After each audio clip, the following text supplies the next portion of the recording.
सुयशने नकळत तिच्याकडे पाहिलं होतं.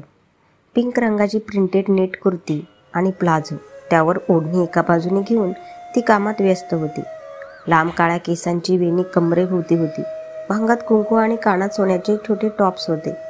तिच्या डाव्या हातात घड्याळ आणि उजव्या हातात बांगड्या घातलेली ती खरंच शांत आणि सुंदर दिसत होती. शरीर आधीपेक्षा थोडे भरले होते, जे तिच्या सौंदर्यात भर घालत होते. ती खूप अट्रॅक्टिव्ह दिसत होती. माझी ही नजर इतकी बेपाक का झाली आहे? त्याने मनातल्या मनात स्वतःला कोसले होते. आता ती दुसऱ्याची होती आणि तिला असे पाहण्याचा त्याला अधिकार नव्हता. पण मन तर आजही तिच्यासाठी. त्याने पुन्हा तिला कामाला लावले होते. तो तिला क्षणभरही शांत बसू देत नव्हता. अखेर त्याने या क्षणाची खूप प्रतीक्षा केली होती. मिसेस ठाकूर, माझ्यासाठी लंचची ऑर्डर द्या. मी आज विसरलोय. बघता बघता जेवणाची वेळ झाली. त्याने तिला कधीच प्रीती म्हटले नाही. आज लंच? सर, काय घेणार तुम्ही लंचमध्ये? तिने विचार करता करता हळूच विचारले. साधे जेवण. ती तिची हँडबॅग घेऊन बाहेर आली होती. आज सर्व काही बंद होते आणि जेवणाच्या नावावर काहीही मिळणार नव्हते. तिने सुखरामला सांगून तिचा टिफिनमधले जेवण त्याच्यासाठी ट्रेमध्ये ठेवण्यास सांगितले होते. आज नूरचा वाढदिवस होता, त्यामुळे इतर दिवसांपेक्षा तिने जरा जास्तच आणि वेगळे जेवण आणले होते. सुयशने जसा पहिला घास खाल्ल्याबरोबर त्याच्या तोंडात एक ओळखीचा चवीचा स्वाद आला होता.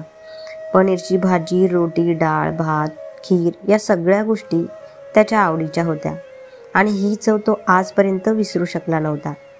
प्रीतीला सांगून त्याने हे सर्व खूप वेळा बनवून घेतले होते. आधीही तो एकदा जेवणाच्या वेळी त्यांच्या घरी जाऊन बसायचा आणि राघवेंद्रसोबत जेवत असे. आणि एकदा प्रीतीला चिडवण्यासाठी तो असे म्हणत असे की यात हे कमी आहे आणि ते कमी आहे. इतक्या जुन्या आठवणी त्याच्या हृदयात हालचाल करू लागल्या होत्या. त्याच्या ओठांवर हसू आले होते. इच्छा नसतानाही त्याने पूर्ण जेवण संपवले होते. असे वाटत होते खूप वर्षांनंतर घरी बनवलेले जेवण खाल्ले आहे. तिने खिडकीतून सुयशला पाहिले तर तिच्या मनाला शांत वाटले होते. तो जेवून उठला होता आणि आज पहिल्यांदाच त्याला तिच्या ओठांवर हलकेसे हसू दिसले होते. तिला वाटले की तो पुन्हा हसायला लागेल, पण ही तिची चूक होती. तुझी हिंमत कशी झाली मला तुझ्या घरचे जेवण देण्याची? तू हे करण्यापूर्वी कोणाला विचारलेस? माझ्यासाठी जेवणाची ऑर्डर द्यायची होती. स्वतःचे जेवण द्यायचे नव्हते. सुखराम, सुखराम. त्याच्या आवाजाने घाबरून सुखराम आत आला. पुढच्या वेळी माझ्यासमोर कोणाचेही जेवण आले नाही पाहिजे, समजले? तो रागाने ओरडला.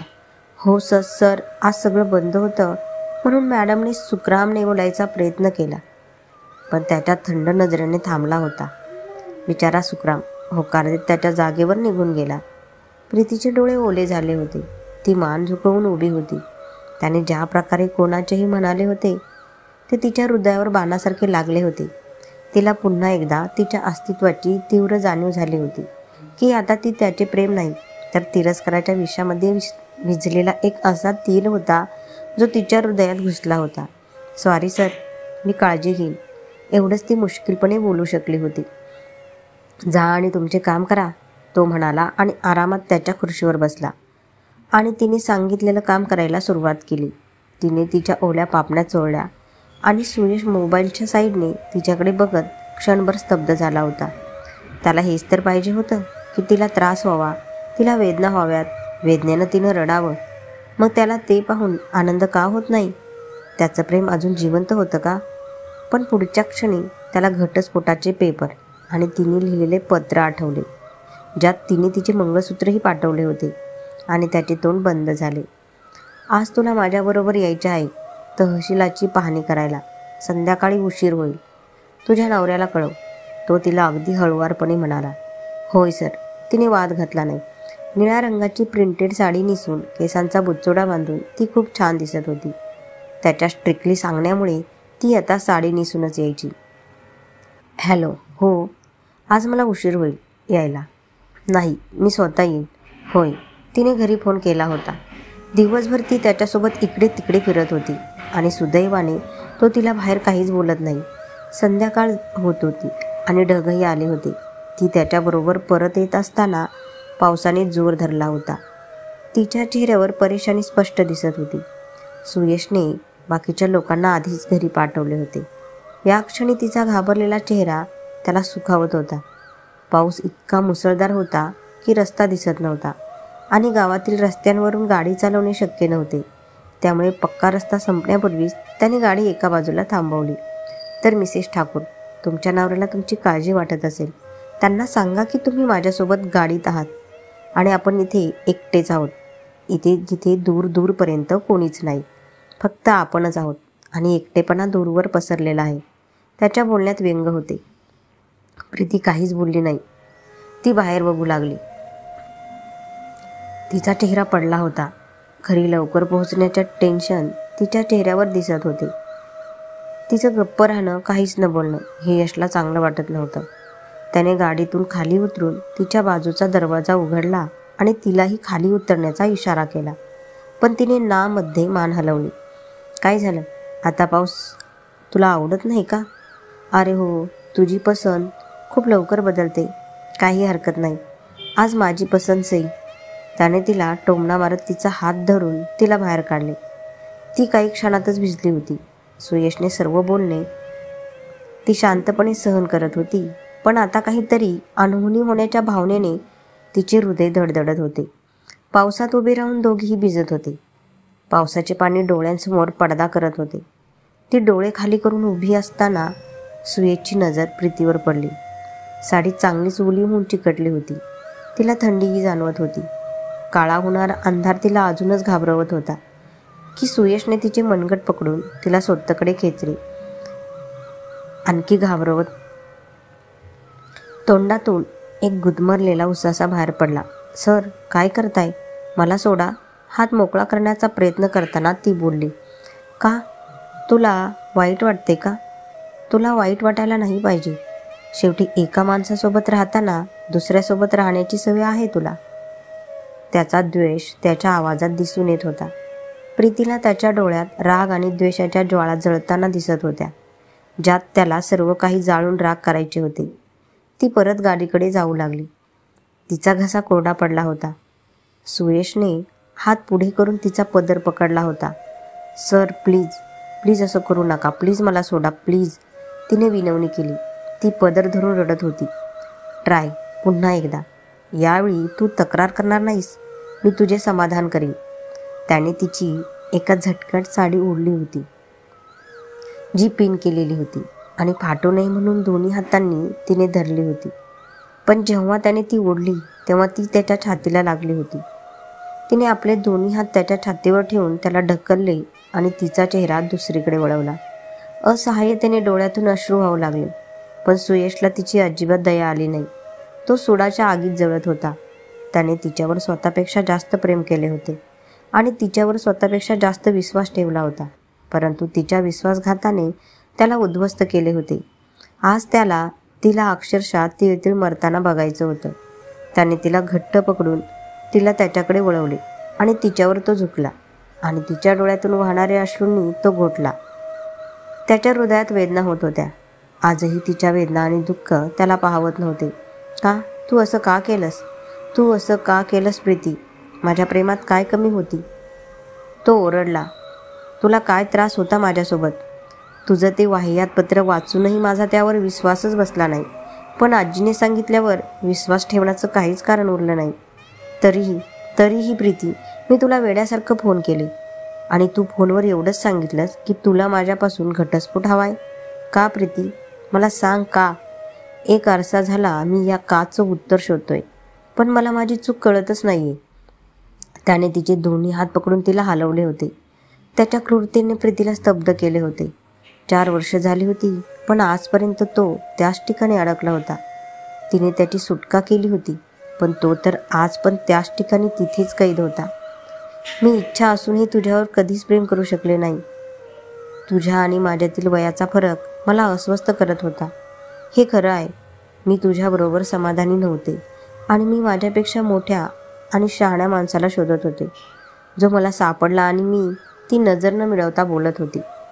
माझ्या डोळ्यात पाहून माझ्याशी बोल प्रीती. ज्यांच्या मनात चोर आहे ते नजर चोरून बोलतात. तो तिच्याकडे बघत म्हणाला. मी आता तुमची बांधील नाही. जे काही सांगाल ते मी करेन. मला जे काही सांगायचे होते ते मी तुम्हाला सांगितले आहे. बास कर. प्रीती, तुला समजून घेण्यात मी एवढी मोठी चूक कशी केली याचा मला पश्चाताप होतोय. काश मी तुला कधी भेटलोच नसतो. तुझ्यासारखी शातीर घटिया नीच मुलगी एकेकाळी माझ्या आयुष्याचा एक भाग होती. हा विचार करूनही मला लाज वाटते. मी ठरवलं तर मी आत्ता तुला बर्बाद करू शकतो, पण मी तुझ्यासारखा नाही, असे तिरस्काराने सांगून तो मागे फिरला. किती वेळ ती अशीच उभी राहून स्वतःवर ताबा ठेवण्याचा प्रयत्न करत होती. वाढत्या अंधारात आणि पावसाने तिची वेदना आणि अश्रू लपवले होते. त्याचे शब्द कटू असले तरी खरे होते आणि तिला आयुष्यभर या डागांसह जगायचे होते. बस आता तिला फक्त असे वाटत होते, त्याने आयुष्यात पुढे जावे, त्याला बर्बाद करावे असे तिला कधीही वाटले नव्हते.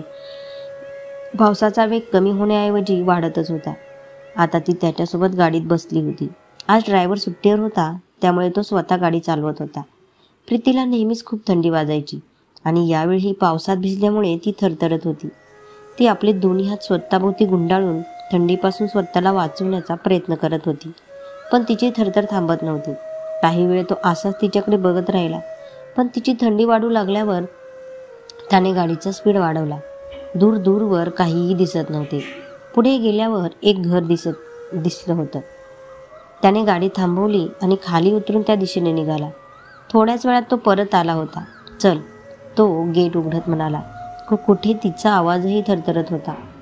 तुला थंडी वाजत आहे आणि ही स्थिती राहिली तर तुला दवाखान्यात न्यावे लागेल, आणि इथे दवाखाना नाही, म्हणून शांतपणे चल. तो बोलला तर ती शांतपणे खाली उतरू लागली, पण तिची सगळी शक्ती संपल्यासारखे वाटत होते. डोळेसुद्धा उघडत नव्हते. सुयशने तिला धरले नसते तर ती पडली असती. त्याने तिला असेच धरून त्या घरात आणले होते. तुम्ही दोघं त्या खोलीत जा.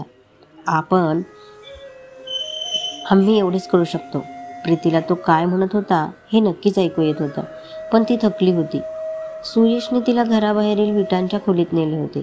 त्यावर गादी पसरलेली खाटसे काहीतरी होते. त्याने प्रीतीला गादीवर बाजूला बसवले आणि मग एक महिला छत्री घेऊन आली. तिच्या हातात काही कपडे आणि एक टॉवेल होता. ही काही कपडे आहेत, तुम्ही दोघे चेंज करा, असे म्हणत तिने कपडे दिले आणि वळली. ऐक, तू चेंज कर, तो प्रीतीला बोलला, जी डोळेही नीट उघडत नव्हती. मी इथे कसे, तिला बोलताही येत नव्हते. सुयश दार बंद करून तिच्या जवळ आला. प्रीतीचा श्वास थांबू लागला. मी बाहेर जात नाहीये. आपल्याला ही खुली मिळाली आहे कारण त्यांच्या नजरेत आपण पती पत्नी आहोत आणि मी तिकडं तोंड करून उभा राहतो. पटकन चेंज कर, तो जोरात आणि कडक आवाजात म्हणाला. प्रीतीची मान आपोआपच होकारार्थी हल्ली.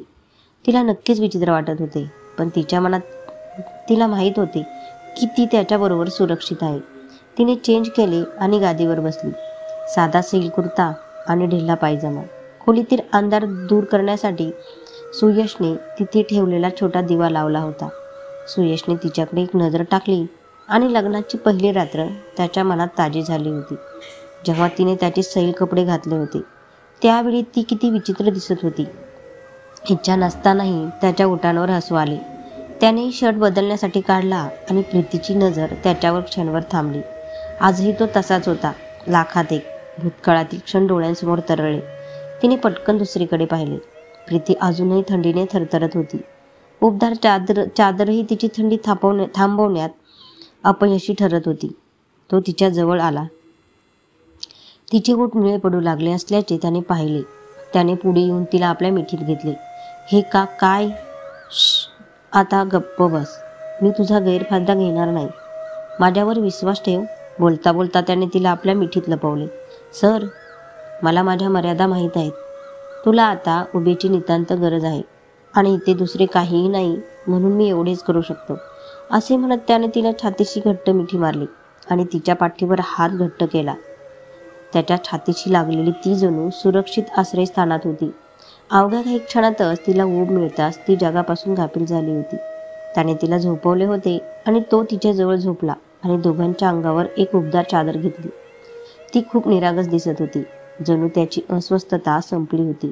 या क्षणांसाठी त्याची किती तळमळ झाली होती. आज पुन्हा एकदा जीवनाचा उत्साह जाणवत होता.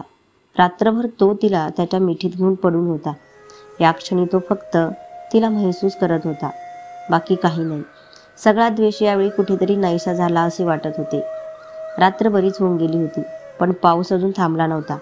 ढगांच्या गडगडाटामुळे प्रीतीला जाग आली आणि स्वतःला सुयशच्या मिठीत पाहून ती शहारली. मग तिची नजर सुयशच्या चेहऱ्याकडे गेली. झोपल्यावर तो हुबेहूब तिच्या आधीच्या सुयशसारखा दिसत होता. कपाळावर पडलेले विखुरलेले केस, पापण्यांमागे लपलेले काळेभोर डोळे आणि त्याचा खोडकरपणा, हेच आठवून तिच्या ओठांवर हसू आलं. ती त्याच्याकडे बघत थोडी मागे सरकली होती. तेवढ्यात सुयशने तिचे दोन्ही हात धरले आणि तिला बेडवर झोपवले आणि तिच्या अंगावर झोपला. यावेळी झोपेमुळे त्याचे डोळे गुलाबी झाले होते. प्रीतीला त्याच्या या कृत्याचे आश्चर्य वाटले. तेव्हाच तेल संपल्यामुळे दिवा विझला आणि प्रीतीची एक किंकाळी निघाली, पण ढगांच्या आवाजात कुठेतरी हरवली. ही मी आहे, प्लीज सोडा, ती हळू स्वरात म्हणाली. तो जो मदहोशीच्या अवस्थेत तिच्याकडे जात होता तो अचानक शुद्धीवर आला आणि बाजूला उभा राहिला. तर प्रीती त्याच्याजवळून उठू लागली होती. कुठेही जायची गरज नाही. झोपेत मला वाटले की दुसरे कोणीतरी आहे. आरामात पडून राहा, नाहीतर पुन्हा थंडी जाणवेल. तो उठायला लागलेल्या प्रीतीला म्हणाला. मी आता बरी आहे, ती हळूच म्हणाली. स्वतःचंच खरं करायची सवय कधी जाईल तुझी प्रीती?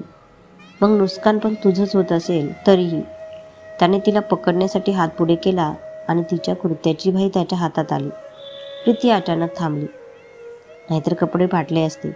ती बसली होती. सुयशने पुन्हा तिचा हात धरला आणि चादर तिच्या आणि स्वतःच्या अंगावर टाकली. दोघेही रात्रभर एकत्र बसले होते. शांततेत स्वतःशीच बोलत होते. माझ्यासोबत काम करायला तुला साडी नेसून यावं लागेल. मी तुला सांगितलं होतं ना. मग आज हा. तिला सूटमध्ये पाहून सुयश कठोर स्वरात म्हणाला. सॉरी सर, पण आज माझी तब्येत बरी नाही आणि साडीत खूप अस्वस्थ वाटत होतं, ती हळूच म्हणाली आणि जाऊन सीटवर बसली. वाचा भाग 12 मध्ये. ऑफिसमध्ये प्रीतीवर हुकूम चालवत असताना सुयशला समजले की आज तिची तब्येत ठीक नाही, पण त्याचा अहंकार त्याला काहीही विचारण्यापासून रोखतो. प्रीतीच्या प्रकृतीच्या अवस्थामुळे ती ऑफिसमधून बाहेर पडताना रस्त्याच्या मधोमध बेशुद्ध पडते. सुयशचे हृदय धडधडायला लागते. कथा आवडल्यास लाईक शेअर करा आणि चॅनलवर नवीन असल्यास सबस्क्राईब करा. धन्यवाद.